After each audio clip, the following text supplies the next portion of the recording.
नमस्कार साथियों, स्वागत है आपका अपने YouTube चैनल पे। और आज का हमारा जो क्लास है वो है mock test MT 365 for UPSC civil service exam 2025 Indian polity. ये सीरीज़ कंटिन्यूस चलेगी और 365 दिन के लिए रहेगी। इसमें कवर किया जाएगा UPSC के सारे एग्ज़ाम्स, जैसे सिविल सर्विस का एग्ज़ाम, NDA का एग्ज़ाम, CDS का एग्ज़ाम, RAPF का एग्ज़ाम और भी जो UPSC कंडक्ट कराती है एग्ज़ाम, उससे संबंधित सारे प्रश्नों को लिया जाएगा। ये स्पेशली इंडियन पॉलिटी का है, तो इंडियन पॉलिटी का ही इसमें सारे कंटेंट शामिल रहेंगे।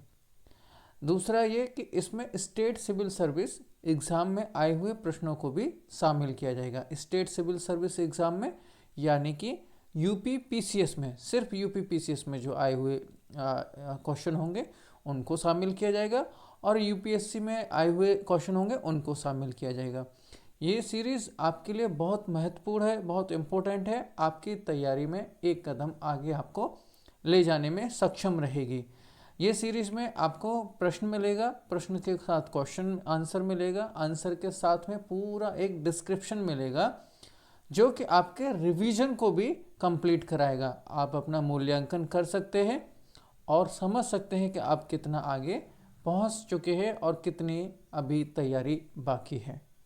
तो टाइम वेस्ट किए बिना शुरू करते हैं।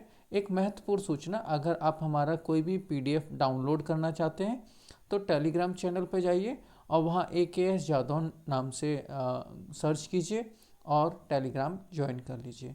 एक महत्वपूर्ण बात कि अगर आप सच में प्रारंभिक परीक्षा को उत्तीर्ण करना चाहते हैं तो 3 चीज़ों का हमेशा सहारा लीजिए। पहला मॉक टेस्ट, दूसरा भी मॉक टेस्ट और तीसरा मॉक टेस्ट। यानी कि मॉक टेस्ट का जो अभ्यास है वो बहुत ही महत्वपूर्ण है। उसके अलावा अगर आप कुछ और करना चाहते हैं तो कीजिए, लेकिन पहली जो मान्यता है, पहली जो आपकी जो है रैंक होनी चाहिए, वो सबसे पहले टॉपिक में होना चाहिए कि एक बार स्टडी करने के बाद मॉक टेस्ट हमें लगाना है। तो मॉक टेस्ट स्टार्ट करते हैं और आज का जो है क्वेश्चन लेते हैं। आज का पहला क्वेश्चन बहुत ही महत्वपूर्ण आपके सामने।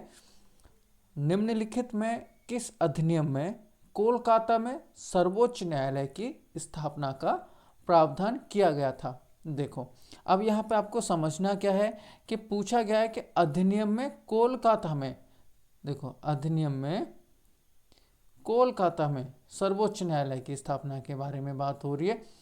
तो आपको क्या करना है, कोलकाता के सर्वोच्च न्यायालय के बारे में समझना है, न कि सर्वोच्च न्यायालय के बारे में। क्योंकि देखो, सर्वोच्च न्यायालय तो अलग अलग होता है। अलग अलग होता है कि मतलब पहले कोलकाता में था, अब न्यू दिल्ली में है। तो कोलकाता में सर्वोच्च न्यायालय के बारे में क्वेश्चन पूछा गया है। कोलकाता में सर्वोच्च न्यायालय कब था? यह था सन 1774 में, लेकिन रेगुलेटिंग एक्ट 1773 में ये पास हुआ था।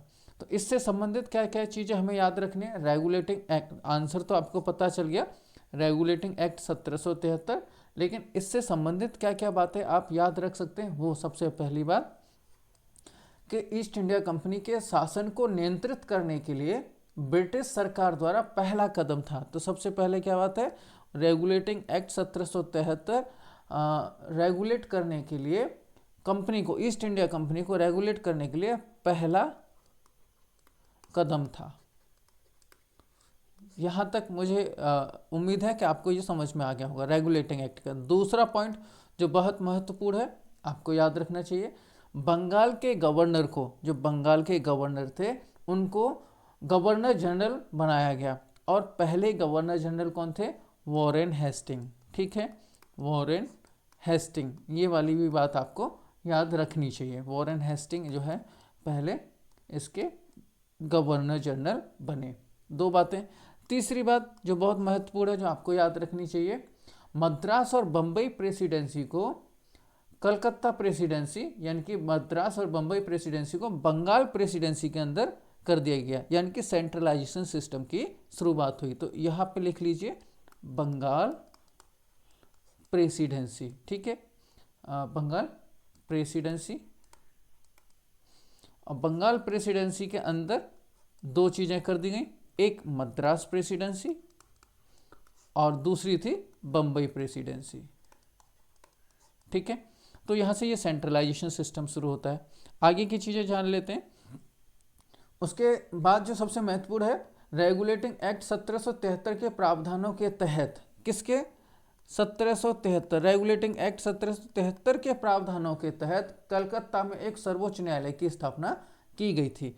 एक सर्वोच्च न्यायालय की स्थापना कलकत्ता में की गई थी, उसमें सर एलिजा इम्पे इसके पहले मुख्य न्यायाधीश थे।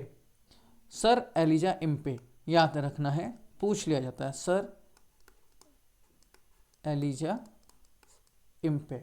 ठीक है, सर एलिजा इम्पे इसके पहले जो है मुख्य न्यायाधीश थे।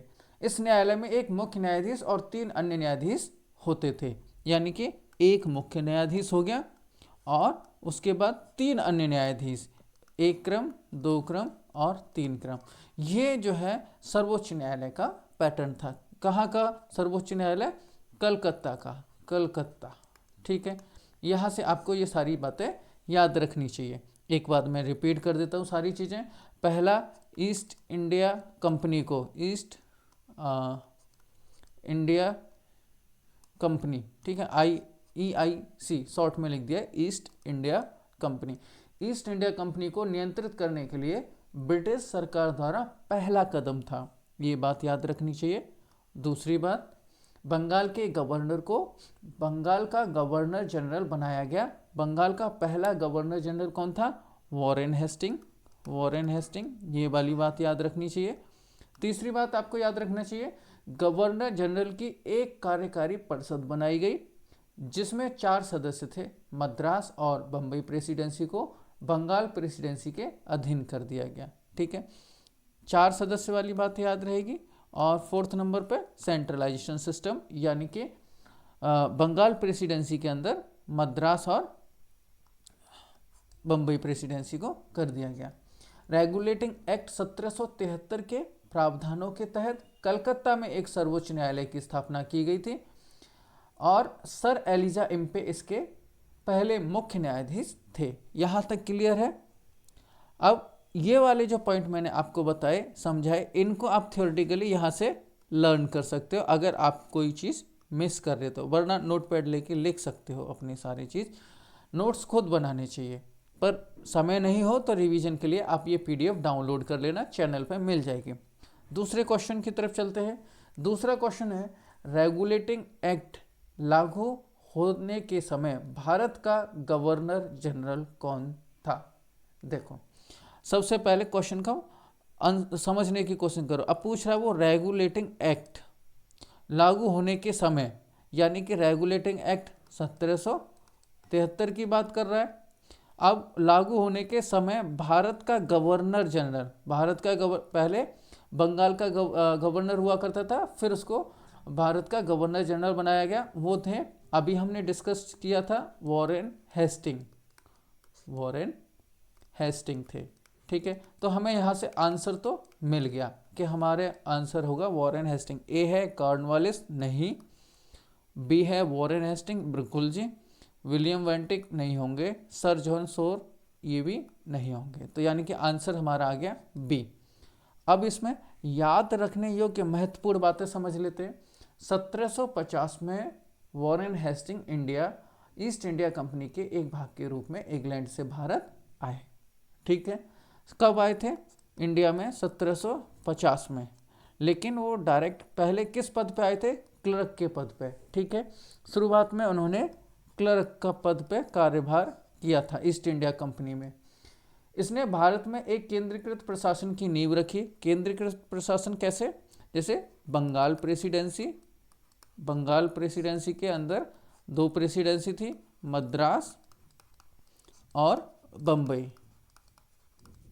तो अब ये जो था बंगाल के अंदर, ये दोनों आ गए, तो ये सेंट्रलाइजेशन सिस्टम इस तरह से होता है, यानी कि इस सेंटर के अंदर ये सारी चीज़ें आ गई। तो सेंट्रलाइजेशन सिस्टम 1773 में बंगाल के पहले गवर्नर जनरल बने, ये बात हमें मालूम है। वॉरेन हेस्टिंग ने 1773 से 1785 तक कुल 10 वर्षों तक भारत के गवर्नर जनरल के रूप में कार्य किया था। तो गवर्नर, भारत का गवर्नर जनरल कब से कब तक, 1773 से लेके 1785 तक। ठीक है, आपका ये दूसरा भी क्वेश्चन क्लियर हो गया। इससे संबंधित थ्योरेटिकल पार्ट आप यहाँ देख सकते हैं। 1750 में हेस्टिंग ईस्ट इंडिया कंपनी के एक भाग के रूप में इंग्लैंड से भारत आया, ये क्लियर है। उन्होंने कंपनी के कार्यालय में एक क्लर्क के रूप में अपना करियर शुरू किया, ये भी क्लियर है। इसने भारत में एक केंद्रीकृत प्रशासन की नींव रखी, ये भी क्लियर है। बंगाल का गवर्नर जनरल बन गया, ये भी बात क्लियर है। वे 1773 में बंगाल के पहले गवर्नर जनरल बने, ये भी ठीक है, और 10 साल के लिए बने थे, 1773 से 1785 तक। क्लियर है। अब आगे का क्वेश्चन नंबर 3 पढ़ लेते हैं। क्वेश्चन नंबर 3 में है, पहली बार ब्रिटिश संसद ने ईस्ट इंडिया कंपनी के मामलों को विनियमित करने का सहारा लिया था। देखो, अब क्वेश्चन को समझो। पहली बार, यूपीएससी का फेवरेट होता है पहला और अंतिम। तो पहली बार ब्रिटिश संसद ने, अब ब्रिटिश संसद ने कब इंटरफेयर किया था? ब्रिटिश संसद ने ईस्ट इंडिया कंपनी के मामलों को विनियमित का मतलब समझने की कोशिश करो। विनियमित का मतलब कंट्रोल, ठीक है। कंट्रोल सबसे पहले कब करने की कोशिश की थी? तो सबसे पहला रेगुलेटिंग एक्ट 1773 आया था। 1773 में ही जो है कंपनी को ब्रिटिश जो था संसद थी, उसने कुछ नियम बना के भेजे थे। तो उनके बारे में समझ लेते हैं। तो हमारा आंसर तो यहीं से मिल गया कि वो बात हो रही है रेगुलेटिंग एक्ट 1773 की। ठीक है, अब 1773 में क्या क्या चीज़ें घटित हुई और ये जो पहली बार से संबंधित क्या है वो समझ लेते हैं। ठीक है, देखो, पहली बार ब्रिटिश संसद ने ईस्ट इंडिया कंपनी के मामलों को विनियमित करने का सहारा लिया था 1773 में, रेगुलेटिंग एक्ट पास करके। ठीक है, दूसरा, बंगाल के गवर्नर को बंगाल का गवर्नर जनरल बनाया गया था। वो उनका नाम क्या था? Warren Hasting. वॉरेन साहब को जो है बंगाल का गवर्नर जनरल बनाया गया था। गवर्नर जनरल की एक कार्यकारी परिषद थी। क्या थी? कार्यकारी परिषद। इसको नोट डाउन कर लो, कार्यकारी परिषद थी और उसमें 4 सदस्य थे। कितने थे? 4 सदस्य थे। कार्यकारी परिषद बनाई गई जिसमें 4 सदस्य थे। प्रशासन को केंद्रीकृत कर दिया गया तथा मद्रास और बंबई प्रेसिडेंसी को बंगाल प्रेसिडेंसी के अधीन कर दिया, ये भी क्लियर है हमारा। उसके बाद 1774 में कलकत्ता में शीर्ष न्यायालय के रूप में की गई थी, एक सर्वोच्च न्यायालय स्थापना की गई थी 1774 में। लेकिन किस एक्ट के अंतर था? 1773, और ये एक्ट का नाम था हमारा रेगुलेटिंग एक्ट। ठीक है, रेगुलेट करना है, कंट्रोल करना, विनियमित करना। तो इस तरह से आप रेगुलेटिंग एक्ट 1773 की बातें याद रख सकते हैं। इसमें एक और महत्वपूर्ण बात ये थी कि कंपनी के अधिकारियों को निजी व्यापार और उपहार लेने पर प्रतिबंध लगा दिया था कि आप किसी से न तो उपहार लेंगे और ना ही अपना कोई निजी व्यापार करेंगे वहाँ जाके। तो ये रेगुलेटिंग एक्ट 1773 की ही बातें हैं सारी। यहाँ तक क्लियर हो गया होगा। आगे बढ़ते हैं। अगर आपको डिटेल में पढ़ना है तो यहाँ से समझ लीजिए। पहली बार ब्रिटिश संसद ने ईस्ट इंडिया कंपनी के मामलों को विनियमित करने का सहारा लिया। बंगाल के गवर्नर को बंगाल का गवर्नर जनरल यानी कि वॉरेन हेस्टिंग्स को बना दिया गया था। गवर्नर जनरल की एक कार्यकारी परिषद बनाई गई जिसमें 4 सदस्य थे। ये इम्पोर्टेंट है, आप इस पर स्टार लगा लीजिए और इसको महत्वपूर्ण रखिए। प्रशासन को केंद्रीकृत कर दिया गया तथा मद्रास और बंबई प्रेसिडेंसी को बंगाल प्रेसिडेंसी के अधीन कर दिया। ये भी बात आपको याद रखना है, ये सेंट्रलाइजेशन सिस्टम है। यहीं से सेंट्रलाइजेशन सिस्टम शुरू होता है, देखने को आपको मिलेगा। सर्वोच्च न्यायालय की स्थापना 1774 में हुई थी, लेकिन रेगुलेटिंग एक्ट कौन सा था? 1773। यहाँ पे भी ये क्लियर होना चाहिए। इसमें एक सर्वोच्च न्यायालय में क्या होता था कि टोटल 4 न्यायाधीश होते थे। एक जो है न्यायाधीश मुख्य न्यायाधीश होता था जो एलिजा इम्पे थे पहले, सर एलिजा इम्पे। ठीक है, और 3 अन्य थे इसके अंडर, तो टोटल 4 थे। कंपनी के अधिकारियों को निजी व्यापार यानी कि पर्सनल बिजनेस नहीं करना, और उपहार स्वीकार नहीं करना। उपहार का मतलब यह है कि आपको रिश्वत नहीं लेनी। ठीक है, आगे का क्वेश्चन समझते हैं। क्वेश्चन नंबर 4 है। क्वेश्चन नंबर 4 में दे रखा है, कंपनी के अधिकारियों को निजी व्यापार करने और भारतीयों से उपहार स्वीकार करने पर प्रतिबंध लगा दिया गया। देखो, अभी हम डिस्कस कर रहे थे तो हमें ये तो पता चल गया कि ये सारी बातें रेगुलेटिंग एक्ट की हो रही हैं, तो आंसर तो हमारा हो गया रेगुलेटिंग एक्ट। लेकिन इसके अंदर जो बातें हो रही है ये हमारे लिए महत्वपूर्ण है। तो इसमें क्वेश्चन को समझो, कंपनी के अधिकारियों को, कर्मचारियों को, सबके लिए था ये। निजी व्यापार करने और भारतीयों से उपहार स्वीकार करने, उपहार का मतलब रिश्वत लेने पर प्रतिबंध लगा दिया था, और ये 1773 के रेगुलेटिंग एक्ट में घटना घटी थी। अच्छा, ये 1773 है, उसमें हमें जो याद करने वाली जो बातें हैं वो हमें महत्वपूर्ण है और याद रहनी चाहिए। एक बार मैं रिपीट कर देता हूँ जो आपके लिए याद रहेगी। ब्रिटिश संसद ने पहली बार साल 1773 में ईस्ट इंडिया कंपनी के मामलों को विनियमित किया, ये बात याद रहेगी। दूसरा है, बंगाल के गवर्नर को बंगाल का गवर्नर जनरल बना दिया गया था और उनका नाम था वॉरेन हेस्टिंग, ये भी याद रहेगा। तीसरा है, गवर्नर जनरल की मदद के लिए 4 सदस्यों की एक कार्यकारी परिषद बनाई गई थी। कितने सदस्यों की? 4 सदस्य। पूछ लेगा कभी कभी, यूपीएससी पूछता है 5 सदस्यों की बनाई थी, 6 सदस्यों की बनाई थी, 7 सदस्यों की बनाई थी, 3 की बनाई थी, 2 की बनाई थी, लेकिन आपको याद रखना है कि 4 सदस्यों की कार्यकारी परिषद बनाई थी। ठीक है। कंपनी के कर्मचारियों को निजी कारोबार करने या स्थानीय लोगों से रिश्वत लेने पर रोक लगाई गई थी। यहाँ तक की क्लियर है, और मुझे उम्मीद है क्वेश्चन 4 आपका सारा क्लियर हो गया होगा। थ्योरेटिकल याद रखने के लिए आप इसको एक बार अच्छे से पढ़ सकते हैं। ठीक है, अगला क्वेश्चन, रेगुलेटिंग एक्ट 1773। अब यहाँ तक समझ में आ रहा है। हम अगर कोई हमसे पूछता है रेगुलेटिंग एक्ट 1773 बताओ, तो आपका रेगुलेटिंग एक्ट 1773 एकदम शीशे की तरह क्लियर हो गया है। आप क्रम में उसको सारी चीज़ें बता सकते हैं।